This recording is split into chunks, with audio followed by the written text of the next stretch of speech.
Hi guys, it's Didi here, and in today's video we're gonna talk about how to boost the brain power of our kids so that they can grow smart, emotionally well-adjusted and loving individuals.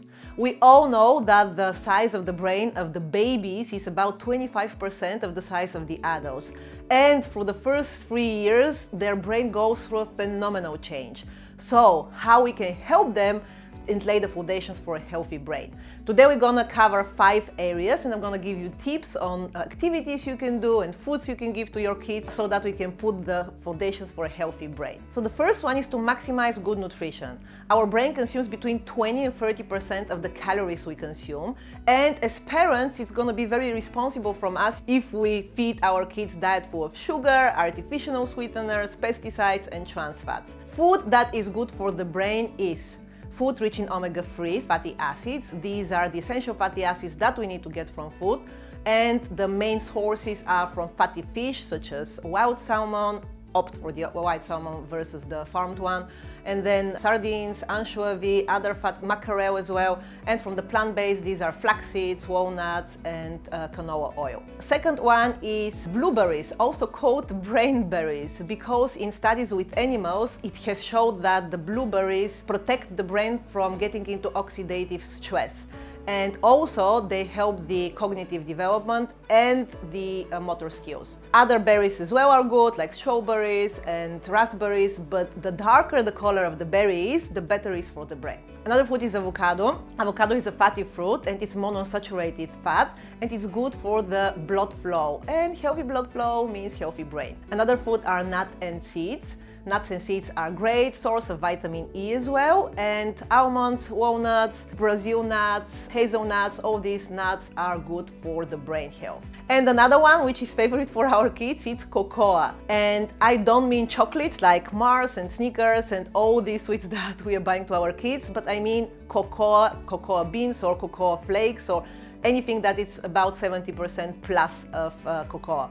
And you can make, like I usually make, something which is a choco bowl from dates and cocoa mixed together. You don't need to buy any chocolates. Cocoa has great antioxidant benefits, healthy benefits, and it's a source of iron, magnesium as well, potassium, and it's a great for the brain. When we talk about maximizing nutrition for our kids, we need to ensure that they have a healthy gut.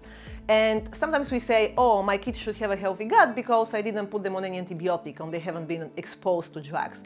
However, if we feed them food that is injected with antibiotics and with hormones, their gut will be disturbed as well. And the guts, I know it sounds crazy, but the guts are very important for the brain function as well. And for those of you that have babies and are breastfeeding still, you're doing a great job for your child as well. Breastfeed as long as you can. Even if you have to go back to work, you can breastfeed in the morning and late in the evening. Now there are so many support groups for moms who wants to breastfeed. I know it's so hard for many of the moms to do that, but it's much easier now than it was 10 years ago. Even a little bit of breastfeeding is better than not at all. Another one is vitamin D. Vitamin is very important for regulating brain health, and deficiency of vitamin C is associated with brain structural abnormalities. And I'm not telling you that you need to start supplementing your child with vitamin D, but for example, if you know that your child spends most time during the day at home, that outside of home they're in the car and from there at school, maybe your child is not exposed to the sunlight at all. And even when we go on holidays nowadays, we tend to put lots of sunscreen which blocks the absorption of vitamin D. Don't start supplements without talking to a doctor, but just bear in mind that vitamin D plays a role into the brain health as well. The third area is to engage our kids in brain boosting activities. What are they? So the first one is reading. You'll be surprised that as little as 30 minutes of reading are helping our brain to make new connections.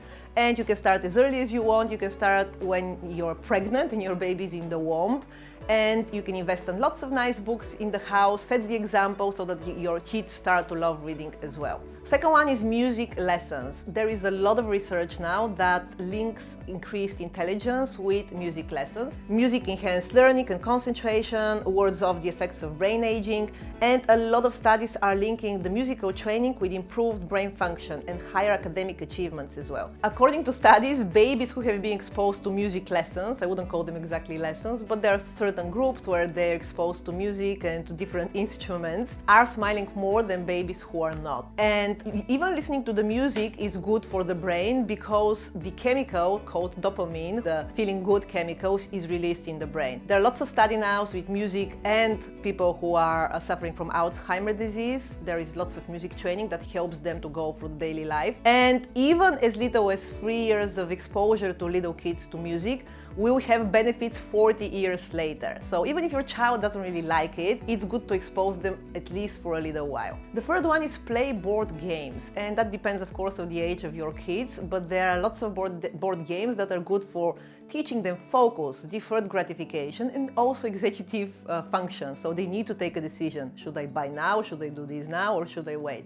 So choose whatever works for your family, and this is a great time as well to play board games with your kids. Next one is ask them to tell you stories, because when a child wants to tell you a story, they have to engage both hemispheres of the brain. They have to use the right one, which will give them the emotions and the memories, and the left one, which needs to put the things in order.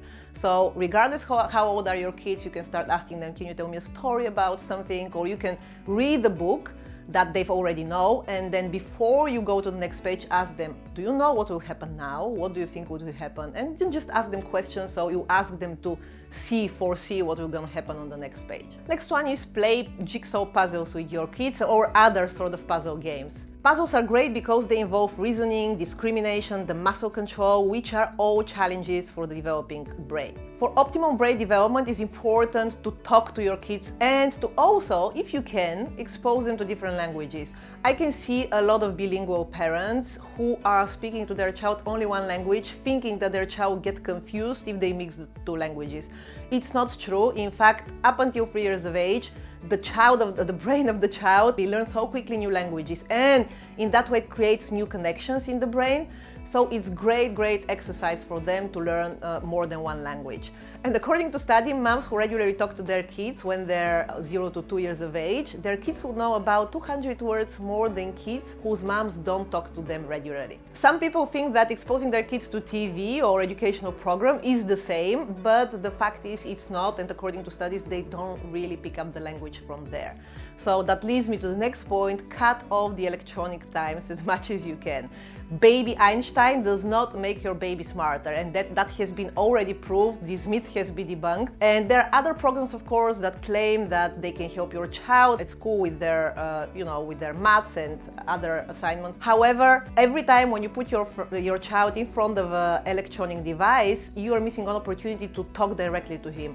And no electronic devices, no expensive toys, no flashing telephones are going to teach your child skills and abilities and intelligence. People do these things, so they'll benefit much more if they spend more time with you. I did a video about shall we watch TV or not, somewhere here. I'm gonna link it if you wanna watch it, and there is a lot of research that supports what I've said in the video. The next area is physical activity. Get your kids moving. But now a new research came out according to which kids who are exposed to physical activity have increased white matter in the brain, in the area which is responsible for attention and memory. So what sort of activities you can do with your kids? So choose whatever physical activities work for your family. You can jump in the house with your kids, or you can, dance with them, or you can simply go out more often than you do now, because a lot of people spend nowadays hours and hours in the car. And one cool thing you can do is you can invest in standing desk at home. Because according to research now, there are some schools in the UK and in the US that are already testing the concept of standing desks, and they show that kids who are standing instead of sitting have a better cognitive development and improved memory. The last one is stress is really bad for the brain, and I know that we as parents, we always want to do the best, and we follow and read lots of experts' opinions, and for years people would say, let them cry, it's good for their lungs. It's not good for their lungs, it's not good for their brain at all, because every time when our kids, we don't respond to their demands or we don't respond to their cry, they learn how to not trust us. And if their needs are not met, then they'll switch into a survival mode rather than thriving mode. And when is the time for them to learn and to build new connections in their brain? We have to respond to our babies, especially when they cry, when they need us to be there, when they need to be fit. And no, we're not going to spoil them when we pick them up when they cry in their cot. Another thing is to touch our kids as much as we can, not only our babies, but even our children when they grow up, because when we touch them, they feel much more safer, which ultimately is great for their brain. So cuddle them, touch them, hold them, kiss them all the time, proactively. You don't need to do that only when they're complaining or when they're sick or when they're crying. Just find any opportunity during the day to give them a kiss, to give them a hug, to give them a nice cuddle. Whatever activities you choose to do with your kids, make it fun. If it's not fun for them, it's not going to have the same impact on their brain. We talk about boosting their brain, creating more and more and more connections. Usually the first 3 years are one of the most important, and then the first 7, but it's never too late. So I'm going to leave you with that. And so this is how you boost your children's brains. Giving them good food, reading, board games, languages, and all the other stuff. So that's it from me, sweet moms and dads. I hope you found this video useful, and if so, please share it with your friends. I'm gonna link in the comment box below lots of links to researches and to pages that can be useful for you if you want to know more. And if you haven't been on my webpage yet, smartparentstories.com, please jump over there and subscribe for my newsletter. So if you like this video, please give me a thumb up, subscribe for my channel, and I'll see you next Tuesday. Bye! Have a healthy brain!